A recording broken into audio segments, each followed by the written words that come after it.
How the Boondocks became the last show of its kind. This thing's name is interesting. Hold on, I just got out of the shower. There's some juice on the table. Mm-hmm. Take your time. You want to explain to me what you're doing here? This is the opening scene of one of the Boondocks' most infamous episodes, and it is, well... I came looking for... Excuse me? Oh, I know who you are, Chris Hansen. But see, I calls you Chris Hansen. I watch your TV show all the time. Hey, yo. Now, I tell you what. I like you, and I want you. Now, we can do this the easy way, or we can do it the hard way. The choice is yours. Well, I don't think you... I don't remember watching this. I remember, like... I don't remember everything about it. and I will be doing anything any kind of way. Okay, I see you choosing the hard way. Okay, cut. This isn't working. Someone get this guy out. Don't make you ruin that bite, Chris. I'm a... Nah, bro. I don't think I want to watch this. Starts off as your standard run-of-the-mill To Catch a Predator parody, almost immediately spirals into this deeply uncomfortable power shift. But if you look past the initial shock value, the episode would actually go on to deliver a surprisingly triumphant message about conquering your deepest, most paralyzing fears. I won't spoil it for anybody who hasn't seen it yet, but it perfectly demonstrates the Boondocks' extreme satire and unapologetic black social commentary that make it one of the greatest black shows ever created. But here's the thing, the Boondocks was a total glitch in the Matrix and a complete anomaly. It was a perfect storm and was born in this fleeting window of time where networks were actually willing to take a risk, creators had genuine freedom, and a man by the name of Aaron McGruder had just enough anger to turn it all into a masterpiece. And then, despite its massive, undeniable success, it just vanished. So what the hell happened? And how does a show this popular and culturally influential just stop being made? And how did the Boondocks go on to predict everything we're seeing in hip-hop today? In 1996, Aaron McGruder created a web-based comic strip, The Boondocks, while attending the University of Maryland for African American Studies. McGruder used the strip to explore politics, race, and black culture, blending social commentary with humor that felt way more raw than anything else at the time. Being one of the first of its kind, a comic book? Oh, that's cool. It's no surprise that just 3 years later in 1999, McGruder had built a cult-like following which allowed its comic strip series to reach nationwide syndication in American newspapers and magazines alike. As the comic strip expanded across the country, it inevitably caught the eyes of Fox execs, who were looking to expand on their adult comedy division. And by 2003, the first pilot for the Boondocks series was greenlit and produced. Sadly, this version of the show was ultimately scrapped before it ever saw the light of day due to the key creative differences, and because it never aired, the footage was widely considered lost media for over 20 years. That is, until 2024, when an unknown user named Cal Eastwood miraculously found and uploaded the full, remastered pilot to the internet. Refusing to dilute his creative vision, Aaron would ultimately walk away from Fox's deal, and in doing so, open the door for the show to end up on a network that actually thrived on pushing boundaries. Now, it's important to note that edgy, satirical shows that centered around black culture was definitely present before. However, it was mainly showcased through sketch comedy shows, movies, and stand-up comedy. This kind of comedy was left for the adults to actively seek to find, not randomly come across just flipping channels. Television shows that starred an all-black cast were mostly sitcoms around this era. Think Girlfriends, The Fresh Prince, The Parkers, Everybody Hates Chris, and My Wife and Kids. Everybody hates Chris. Goated show. Actually goated show. Everybody Hates Chris, best show. Fresh Prince of Bel-Air, goated show. All these other shows, I don't know. What is this on my screen, bro? I've never seen these niggas in my life. Most of these shows were family-based, had a generic laugh track, and jokes that were aimed to appeal to as many people as possible, which weren't the most welcoming atmosphere for satirical plots.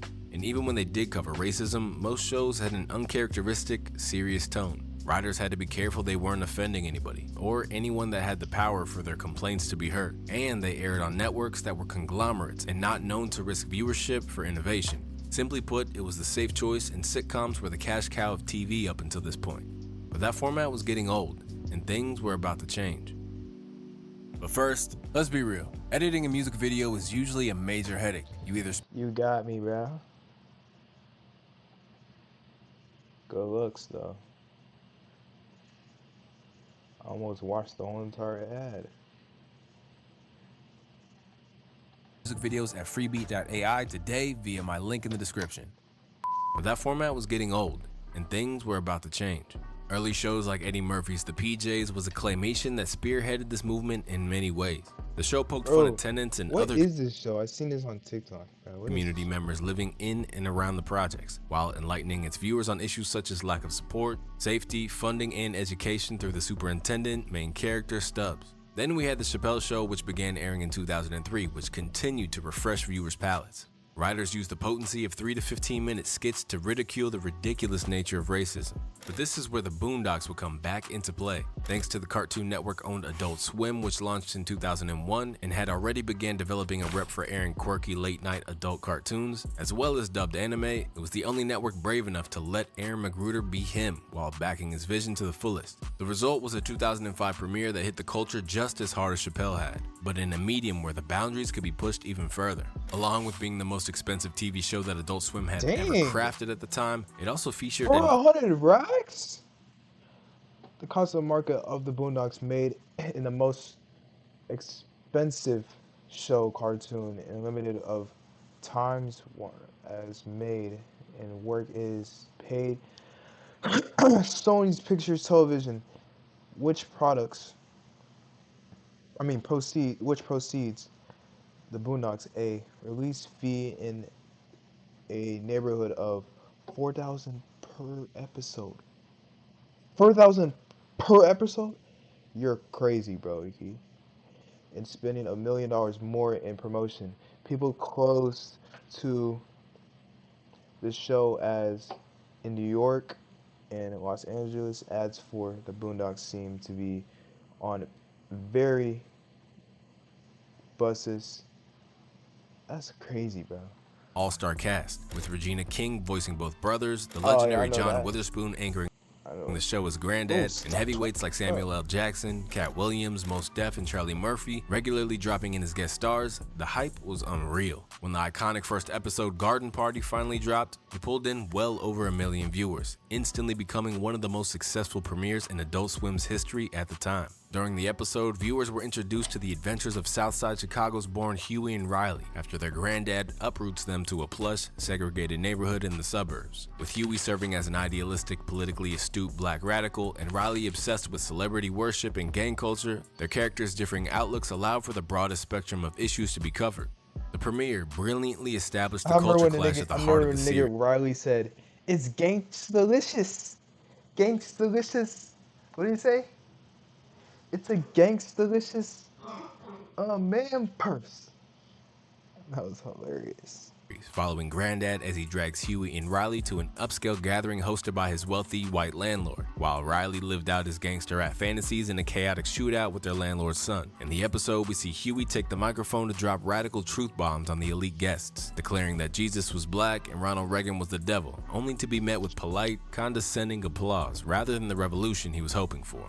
With the groundwork laid, McGruder quickly expanded his crosshairs across a variety of cultural topics during its first season. In The Trial of Robert Kelly, he masterfully dissects the cognitive dissonance of celebrity worship and the blind spots of the justice system, which allowed R. Kelly to walk free until his eventual imprisonment. Then he tackled the Peabody Award-winning episode The Return of the King, which imagined a world where Martin Luther King Jr. wakes up from a 32-year coma, culminating in a follow-up speech where he blasts.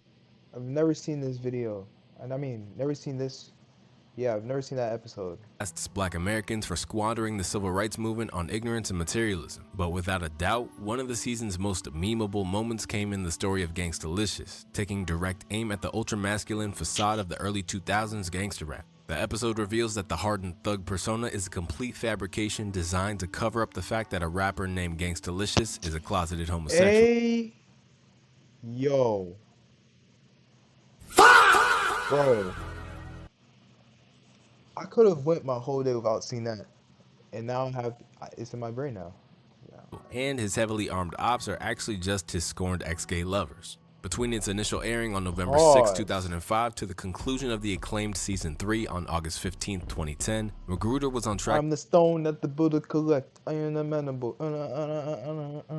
To create a dynasty with the Boondocks that would expand far beyond this half-decade run. But behind the scenes, relationships had already begun to sour between the man who birthed the series and the parent company that distributed it. As a result, giving way to a litany of poor decisions that would render season 4 of the Boondocks a complete shadow of itself.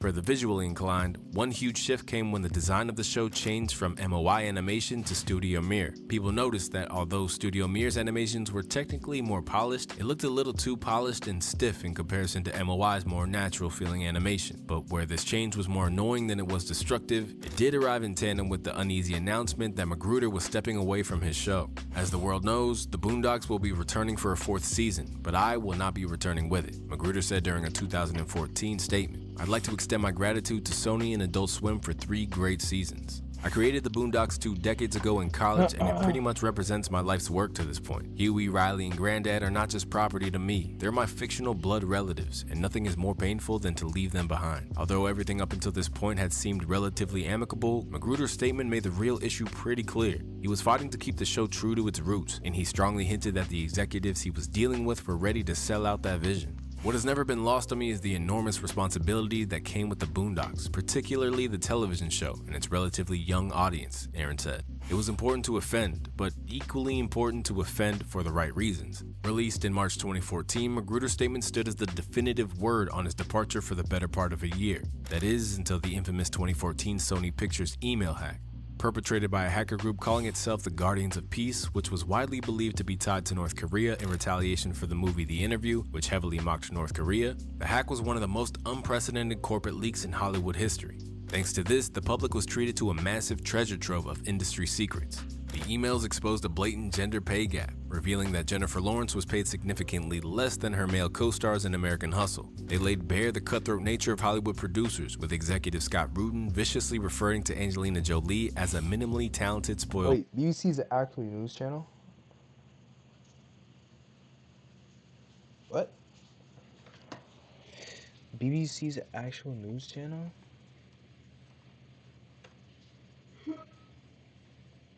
BBC News.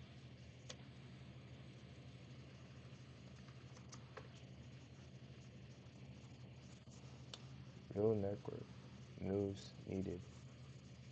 Oh. brat. On the lighter side, the hack also gifted the internet with Channing Tatum's hilariously unhinged all-caps email celebrating the box office success of 22 Jump Street. But for fans of the Boondocks, the most damning revelation buried within those gigabytes of data had to do with Aaron Magruder. The leaked internal chains completely validated Gruder's earlier hints about a toxic relationship with the studio. In one exchange, executives were bracing for the potential public fallout of moving forward with season 4 without Aaron, when the head of Sony Pictures Television at the time, Steve Mosko, dismissed the idea of Magruder speaking out against them, saying, "He's gonna tweet anyway. The fight will create good press. Send it all my way. I wish he wrote this fast on the show." These sentiments were then shared by Zach Van Amberg, head of US programming and production at Sony, who claimed, "They're wasting everyone's time and holding us hostage over Aaron's incompetence." And the craziest part, Sony wasn't even trying that hard to hide what they were doing, as John Witherspoon, the iconic voice of Granddad, actually aired out all this dirty laundry publicly during an interview on Sway in the Morning. So Aaron Magruder is so sick, mad at Sony Pictures. Yeah. Well, he sold his rights to TV to Sony, and they wanted to go 3 more years after this year. Yeah. But they want him to do 3 shows a week. He said, "I can't write that fast." They fired him and got some poot butts to write. And so he quit, and we done.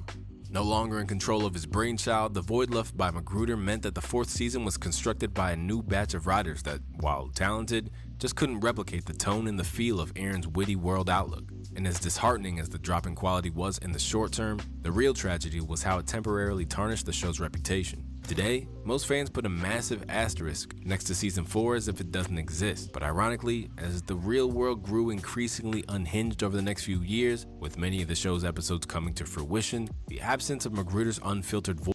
That's tough, bro.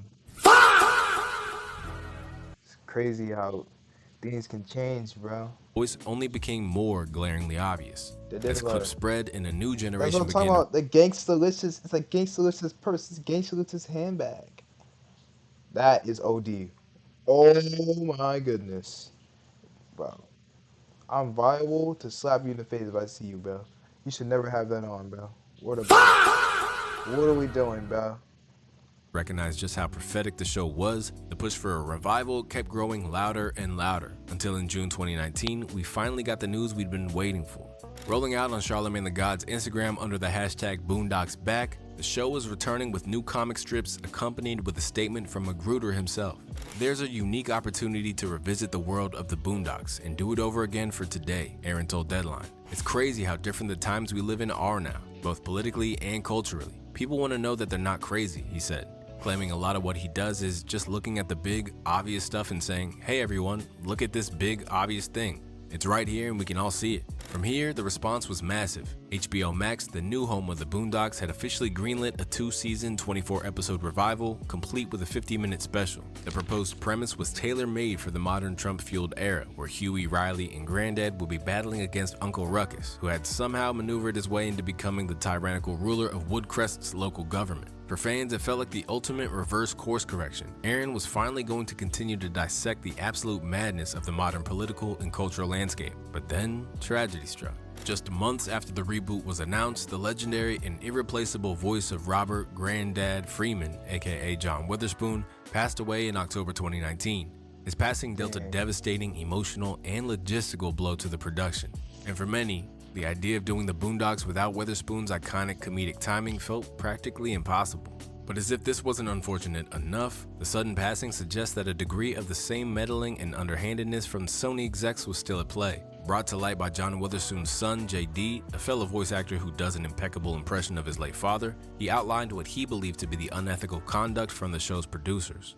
When I got in the room, the casting director oddly said to me, hey, first time in front of the mic? I was actually concerned because I was like, no, has no one seen my resume? Did my reps not send it? Which they did. In addition to admitting that they'd reached out to some specific actors the week that he passed and gave the role to someone that JD believes to have viewed his Instagram stories for research, he claimed that his own audition for voicing his own dad seemed to be nothing more than a token gesture to save public face. Then shortly after, as the world plunged into the global lockdowns of 2020, updates on the reboot went completely silent. And behind the scenes, the project was caught in a perfect storm of corporate chaos. HBO's parent company, Warner Bros. Discovery, began a radical restructuring of the HBO platform. To add more chaos to the mix, the merger triggered a massive wave of tax write-offs and budget cuts. As a result, high-budget, hand-drawn adult animation projects were quietly slashed. What's the word? I forgot the word for this.